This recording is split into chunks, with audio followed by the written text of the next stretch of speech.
아멘. 언젠가 누군가 우리 인생은 전쟁이라고 하는 말을 들은 적이 있습니다. 저도 이 말에 굉장히 동의합니다. 일상에서 업무라는 적과 싸우고 다양한 문제들과 싸우기도 합니다. 문자 그대로 사람과 종종 싸우기도 하지요. 저도 지난 한 주는 이 설교를 준비하느라 전쟁을 치르고 매일 과제라는 전쟁을 치르며 시간이 어떻게 가는지도 모르고 지냈던 것 같습니다. 그런데 이 적이라는 것이 싸워서 이기기 쉬운 것들이 있고, 아무리 생각해도 이것은 내 능력으로 감당할 수 없다는 생각이 드는 그런 적들도 있습니다. 우리가 이런 적들을 만났을 때 어떻게 해야 할까요? 오늘 말씀을 통해 승리가 불가능한 적들을 상대로 어떻게 승리를 쟁취할 수 있는지 함께 살펴보는 시간이 되기를 바랍니다. 어느 날 블레셋 사람들이 군대를 모아서 에베스 다밈에 진을 쳤습니다. 이곳은 이스라엘 유다에 속한 땅으로 이미 블레셋이 이스라엘과 전쟁을 벌이고 전세가 블레셋에게 넘어가 있기 때문에 여기까지 들어올 수 있었던 것이지요. 또한 이곳이 뚫리기만 한다면 이스라엘의 동부를 함락시킬 수 있는 아주 위험한 상황이었기 때문에 사울도 이에 대응해서 군대를 모아 엘라 골짜기에 진을 쳤습니다.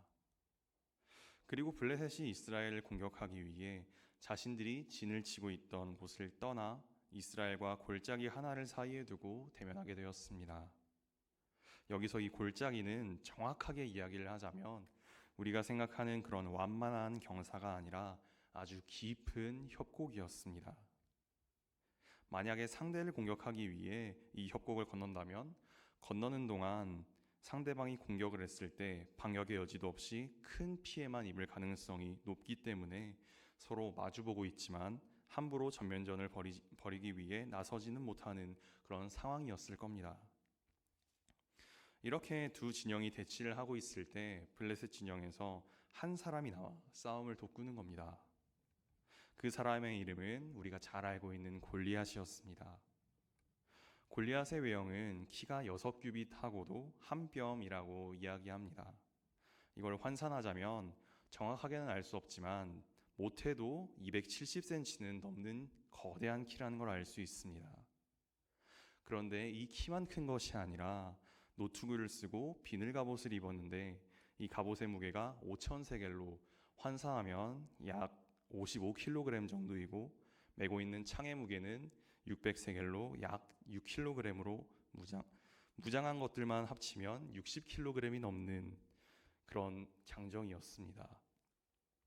이런 사람이 나와서 나는 블레셋 사람이고 너희는 사울의 종, 노예라고 이야기를 하며 조롱하고 너희 중에 한 사람을 보내서 나랑 싸우게 해라. 만약 그 사람이 나와 싸워서 나를 죽이고 이기게 된다면 우리 블레셋이 너희 이스라엘의 종이 되어서 섬길 것이고 반대로 너희 이스라엘 사람이 나에게 져서 죽는다면 너희가 우리의 종이 되어서 섬겨라 라고 말하며 아주 자신만만하게 도발을 합니다. 골리앗은 거의 살아 움직이는 흉기나 다름이 없는 사람입니다. 270cm가 넘고 60kg 이상의 짐들을 아무렇지 않게 들고 다니는 사람인데 솔직히 어느 누가 이런 골리앗을 쉽게 이길 수가 있겠습니까? 골리앗 스스로도 이런 힘을 과신하며 누구라도 자신을 함부로 쉽게 이기진 못할 것이라고 과신하며 이렇게 도발하는 것이죠. 이런 골리앗의 도발에 사람들이 어떻게 반응을 합니까? 11절 말씀에서는 이렇게 말하고 있습니다. 사울과 온 이스라엘이 블레셋 사람의 이 말을 듣고 놀라 크게 두려워하니라. 사울과 모든 이스라엘 백성들이 골리앗이 한 말을 듣고 매우 놀라면서 두려워했다라고 말합니다. 골리앗과 일반 사람들의 차이는 일반 어린아이와 그리고 일반 어른 그 이상의 차이가 있을 텐데요. 만약에 그럴 일은 잘 없겠지만 어린아이와 어른이 1대1로 결투를 벌인다면 어린아이는 당연히 상대도 되지 않겠죠.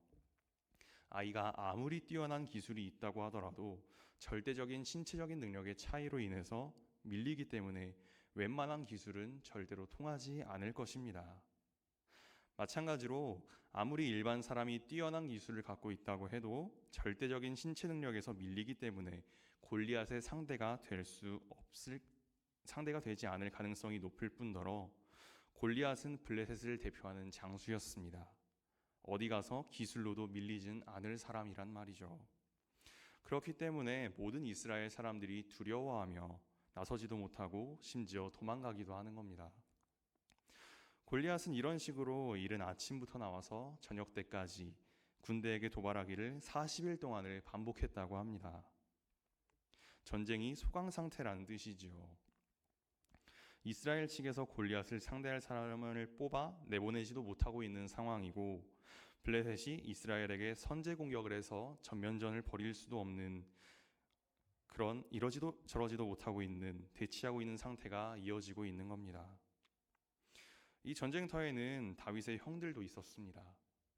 다윗의 아버지인 이새에게는 장성한 엘리압과 아비나답, 삼마라고 하는 3명의 아들들이 사울을 따라서 전장으로 나가 있었고, 막내인 다윗은 사울의 성에 있다가 사울에게 있던 그 악한 영으로 인해 고통을 호소하던 증상이 잦아들자 다시 집으로 돌아와서 양들을 돌보고 있었습니다.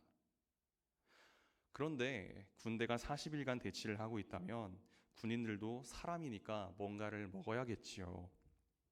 그래서 이새가 다윗을 불러서 부탁하기를 전쟁터에 나가 있는 너의 형들을 위해서 볶음국식 한 에바와 떡 10개를 챙겨서 서둘러 이스라엘의 주둔지로 가서 전해주고, 그리고 치즈 10덩이도 챙겨가서 천부장들에게 주고 형들이 잘 살아있는지 건강한지 안부를 확인하고 그에 대한 증거를 가져오라고 이야기합니다. 다윗은 사무엘에게 직접 기름 부음을 받았습니다. 본인 스스로도 미래의 왕이 될 거라는 걸 알 겁니다.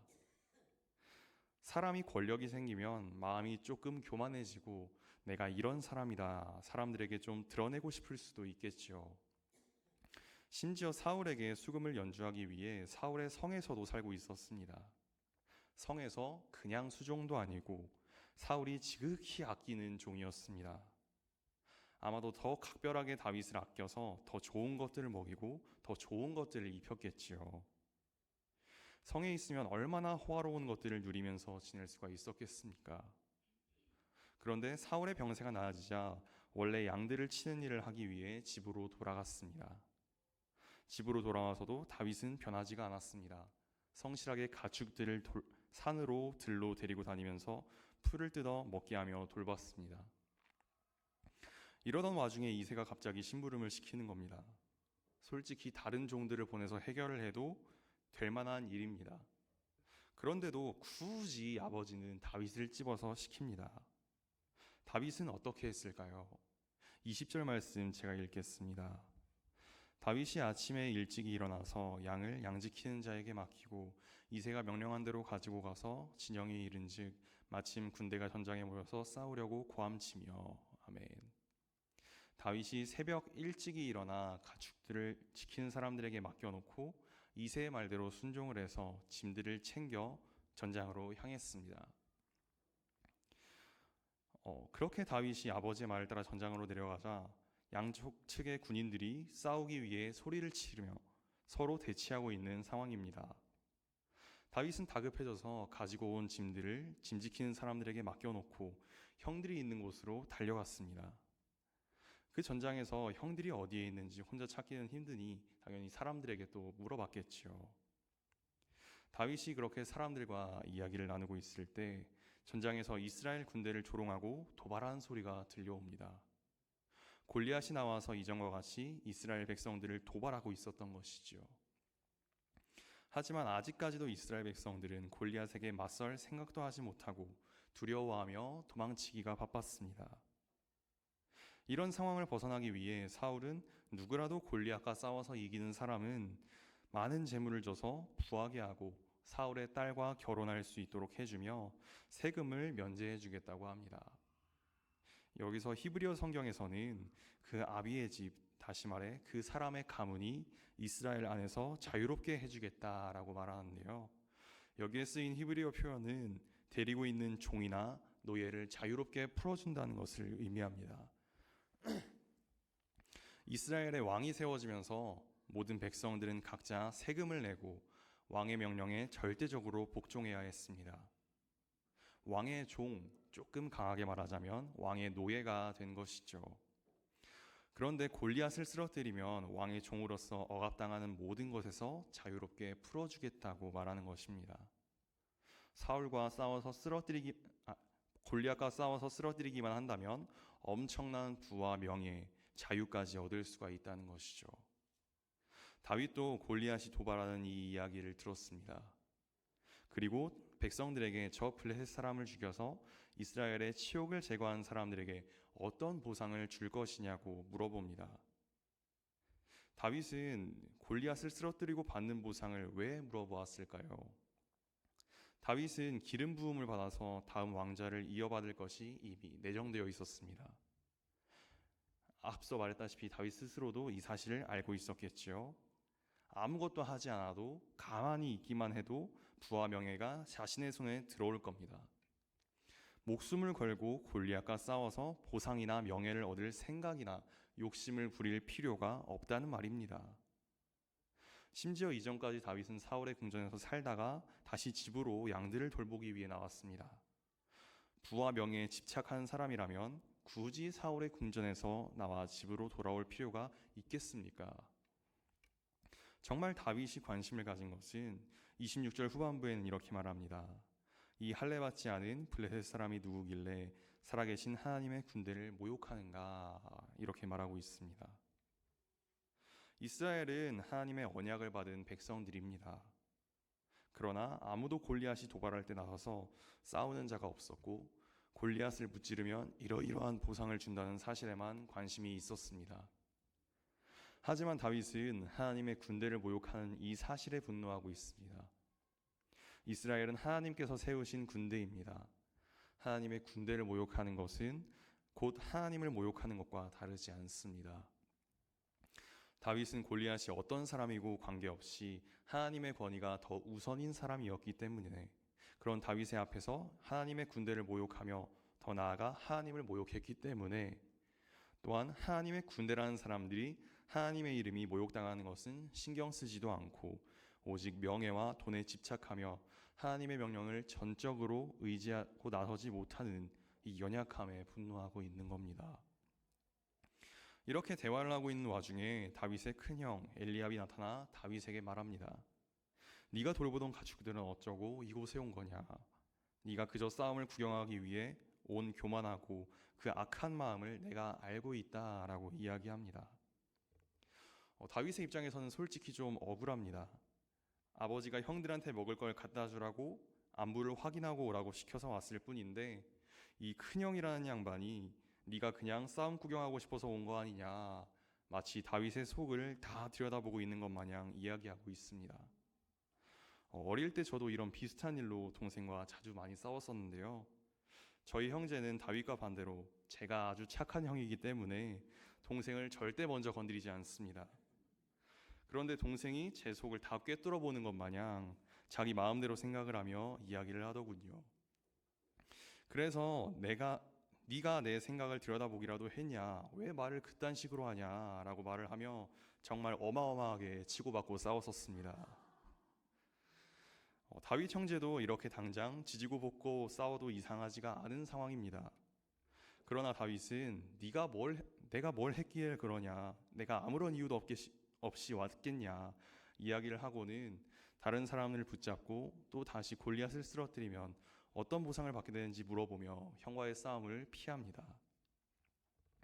다윗이 골리앗과 싸우면 어떤 보상을 받게 되는지 2번이나 물어봤습니다. 사람들 사이에서는 2세의 막내 아들이 골리앗과 싸우고자 하는 용기가 있더라는 소문이 돌겠지요. 전장의 가장 뜨거운 이슈가 저 골리앗에게 누가 도전할 것인가 라는 질문에 응답하는 사람이 나타난 겁니다. 이 소식이 다윗의 귀까지 들어갔겠죠. 그래서 사울은 다윗을 불러서 다윗이 사울의 앞에 가 이야기합니다. 누구도 낙심하지 마십시오. 당신의 종이 가서 저 블레셋 사람과 싸우겠습니다 라고 말합니다. 사울이 다윗에게 대답하기를 너는 골리앗과 상대도 안 될 거다. 너는 소년이고 그자는 젊을 때부터 노련한 장수라고 말하며 다윗을 일단 만류합니다. 하지만 그럼에도 다윗은 물러서지 않았습니다. 제가 양을 칠 때 짐승들이 와서 양떼를 물어가면 따라가 그 짐승들을 쳐서 양떼들을 구해왔습니다. 짐승들이 다윗을 해하려고 할 때 그것들의 수염을 잡고 쳐 죽였습니다. 짐승들을 상대로 이렇게 이겨왔고 오늘 하나님의 군대를 모욕한 저 할례 받지 못한 블레셋 사람도 그 짐승들처럼 될 것입니다. 그리고 하나님께서 사자와 곰의 발톱에서도 나를 구하셨는데 블레셋 사람의 손에서도 건져내실 것이라고 말합니다. 결국 사울은 다윗이 가는 것을 허락하고 자신의 칼과 갑옷들을 입혔습니다. 그런데 이전에도 우리가 함께 봤지만 사울도 장정이라고 묘사가 되었던 사람입니다. 반대로 다윗은 사울이 지금 말했다시피 어린아이라고 이야기를 했습니다. 장정은 아니라는 것이죠. 당연히 장정인 사울이 입었던 갑옷이 다윗에게도 맞을 리가 없습니다.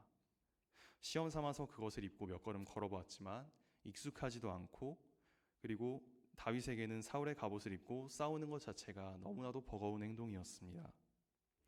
그래서 다윗은 갑옷을 벗어두고 자신이 양떼를 칠 때 가지고 다니던 막대기를 들고 시내가에 내려가서 매끄러운 돌 5개와 물매를 들고 전장으로 나섰습니다. 골리앗은 자신의 갑옷과 무기를 들고 심지어 방패를 들고 있는 사람까지 앞세워서 나왔습니다. 완벽하게 무장을 해서 싸울 준비를 하고 나온 것이죠. 골리앗이 전쟁에 나온 다윗을 쭉 살펴보니까 전쟁터에서 그렇게 오랜 시간을 보낸 노련한 군인도 아닌 소위 말하는 기생오라비 같이 생긴 잘생긴 소년이 나온 겁니다. 심지어 무장도 제대로 하지 않고 말이지요. 골리앗으로 하여금 자신을 무시한다고 받아들일 수 있는 상황입니다. 그래서 다윗에게 말하길, 네가 지금 나를 개 취급하며 막대기를 가지고 나온 거냐?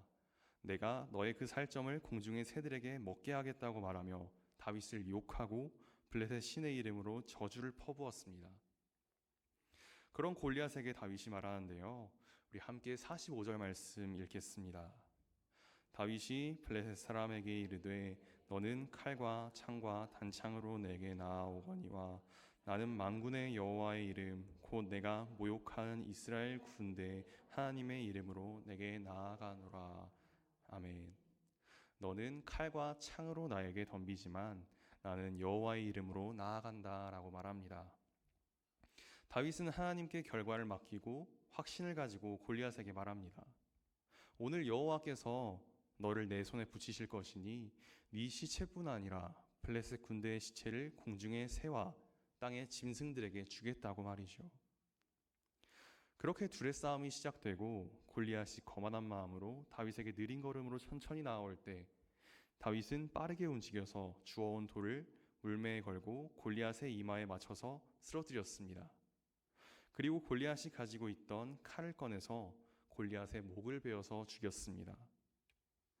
블레셋 군대는 골리앗이 있었기에 기세등등하게 지금까지 이스라엘을 압박해 왔었지만 골리앗이 죽자 블레셋 군대들이 도망치기 시작했고 이스라엘은 그런 블레셋을 추격하며 블레셋 군대에 많은 사상자들을 내고 그들의 진영을 약탈하며 대승을 거두게 되었습니다. 다윗이 사울의 갑옷을 입고 싸웠다면 죽는 것은 골리앗이 아니라 다윗이었을 겁니다. 다윗의 몸에 갑옷이 맞고 안 맞고를 떠나 만약에 다윗에게 갑옷이 맞았다고 하더라도 갑옷을 입고 싸웠다면 다윗이 죽었을 겁니다. 다윗의 행동은 하나부터 열까지 모두 상식을 벗어난 것이었습니다. 소년 다윗이 상대하고자 했던 대상은 거인 같은 장수였고 전쟁에 나가는데 갑옷과 칼이나 창이 없이 막대기와 5개의 돌 그리고 물매를 들고 전쟁에 나섰습니다. 상식적으로 생각을 했을 때 이길 수가 없는 싸움이었고 다윗의 자세도 이기러 전쟁에 나가는 모습이라기보다는 자포자기에서 죽으러 나가는 것과 같은 상황입니다. 사울도 너는 상대도 되지 않을 거라고 만류를 했었지요. 하지만 다윗은 자포자기하는 심정으로 아무 생각 없이 나간 게 아닙니다. 자신의 상황과 상관없이 하나님께서 반드시 자신과 함께 하시고 승리로 이끌어 주시리라는 그 믿음으로 나아갔습니다. 그리고 하나님은 그런 다윗의 믿음을 통해 불가능하리라고 생각되었던 승리를 이루어 주셨습니다. 사랑하는 성도 여러분, 다윗과 같이 믿음으로 나아가고 하나님이 이루실 승리를 기대하며 살아가는 저와 여러분이 되길 바랍니다. 말씀을 정리하겠습니다. 오늘 말씀에서 다윗은 참된 믿음이 무엇인지, 진짜 승리가 어디에서 오는지 보여주었습니다. 사람의 무기나 신체적인 차이를 신경 쓰지 않고 오직 하나님 한 분만을 의지했습니다. 그 결과 하나님께서 싸우시고 다윗을 승리로 이끌어 주셨습니다. 우리도 살아가면서 다양한 문제들을 만납니다. 우리의 힘으로 충분히 해결을 할 수 있는 문제도 있고, 오늘 말씀에 등장하는 골리앗과 같이 감당할 수 없는 문제와 싸우고 계신 분들도 있으리라 생각합니다. 우리의 혼자 힘으로는 이것들과 싸울 때 절망적이고 앞길이 보이지 않고 막막해 보입니다. 하지만 이 싸움은 혼자 싸우는 것이 아닙니다. 하나님께서 언제나 우리와 함께 하시기 때문입니다. 사랑하는 동영교회 성도 여러분, 어린아이가 부모님의 힘을 빌리지 않고는 아무것도 할 수 없어서 부모님에게 전적으로 의지할 때 그 문제들을 해결하듯이 하나님을 전적으로 신뢰하고 의지하며 하나님의 일하심과 승리를 경험하는 저와 여러분이 되시기를 간절히 바랍니다. 기도하겠습니다. 사랑과 은혜가 많으신 하나님 아버지, 오늘 말씀을 통해 진정한 승리가 어디에서 오는지 우리가 함께 보게 해주심에 감사드립니다. 우리의 눈으로 보기에 크고 두려운 골리앗과 같은 시험들이 우리의 앞에 서 있지만 다윗과 같이 하나님의 이름을 의지하고 믿음으로 나아가는 성도들이 되게 하여 주시옵소서. 우리는 연약하고 부족하여 주님을 의지할 수밖에 없습니다. 우리가 주님께 내미는 이 손을 외면하지 마시고 붙잡아 주셔서 우리의 앞을 가로막고 있는 모든 것들을 주님께서 해결해 주시고 우리가 승리를 경험하는 삶이 되도록 주님 인도하여 주시옵소서. 또다시 일주일을 살아갑니다. 세상 가운데서 믿음을 잃지 않고 악한 사탄의 권세에 공격당하지 않도록 주님 지켜 보호하여 주시고 세상 가운데서도 성도로서 빛과 소금의 역할을 감당해낼 수 있도록 주님 인도하여 주시옵소서. 감사드리며 살아계신 예수 그리스도 이름으로 기도드립니다. 아멘.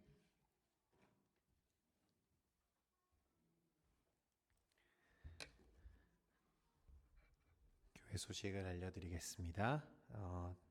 우리 정기 재직회가 다음 주 4월 13일 오전 예배 후에 재직회로 우리가 모이게 됩니다. 우리 재직되시는 분들은 꼭 일정을 기억하셔서 참여해 주시면 감사하겠습니다. 오늘부터 렘넌트 2040 예배가 새롭게 이제 시작이 되었습니다. 이 예배는 우리 동현교회의 대예배이고 젊은이들이 중심으로 드려지는 예배입니다.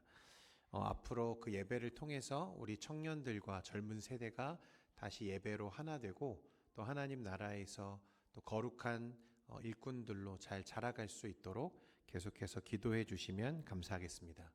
여러분 주변에 있는 청년들 또 자녀들 손자 손녀들 이제 어느 예배로 오라고 해야 됩니까? 1시에 렘넌트 예배로 오면 된다고 꼭 소개해 주시면 감사하겠습니다. 부활절 또 고난주간 새벽 예배 안내입니다. 부활절은 올해 4월 20일에 저희가 모이고 이날 성찬식이 있습니다. 꼭 거룩하고 경건한 마음으로 주의 성찬에 동참하는 우리 성도들 되시기를 축원드립니다. 고난주간 특별 새벽 기도회는 4월 14일부터 18일까지 새벽 5시 30분에 본당에서 저희가 모입니다. 기억하셔서 주의 고난과 또 주의 십자가를 깊이 묵상하는 마음으로 함께 오셔서 기도하고 또 말씀 나누는 시간 되기를 소망합니다. 다른 광고는 주보를 참고하시고 4월 12일 오후 2시에서 3시 지역 청소를 통한 노방 전도가 있다는 것 꼭 기억하셔서 많이 참여해 주시면 감사하겠습니다. 제가 한 번 더 기도하고 마무리하겠습니다. 존귀하신 하나님 아버지, 우리에게 거룩한 주일을 주셔서 오전부터 오후까지 하나님을 예배하며 주의 말씀을 다시 우리의 심령에 새기게 하시니 감사합니다. 오늘 하나님이 주목하셨던 다윗과 그의 믿음과 용기를 보면서 우리도 한 주간의 삶 속에서 하나님의 나라를 위해 거룩한 삶으로 도전하는 삶 될 수 있도록 인도하여 주옵소서. 우리가 살아갈 때에 주님의 은혜를 의지하고 붙잡는 우리 모든 성도들이 되게 하시고 그 모든 걸음과 성도들의 가정들마다 하나님의 신령한 은혜로 채워 주시옵소서. 하나님, 이제 우리가 새로운 도전과 또 하나님 새로운 사역들을 시작하는 이 시점에 있습니다. 하나님, 은혜로 충만케 하시고 우리 다음 세대와 젊은 세대가 또한 우리 동현교회가 하나님의 나라 은혜 안에서 건강하고 또 멋지게 세워져 갈 수 있도록 주여 은혜 베풀어 주옵소서. 늘 함께 하실 줄 믿사오며 우리 주 예수 그리스도의 이름으로 기도합니다. 아멘. 지금은 우리 주 예수 그리스도의 은혜와 아버지 하나님의 극진하신 사랑과 성령님의 위로 교통 충만케 하심이 이 자리에 모여 예배한 주의 백성들과 권속들 머리머리 위에 이제로부터 영원토록 항상 함께 있을지어다. 아멘.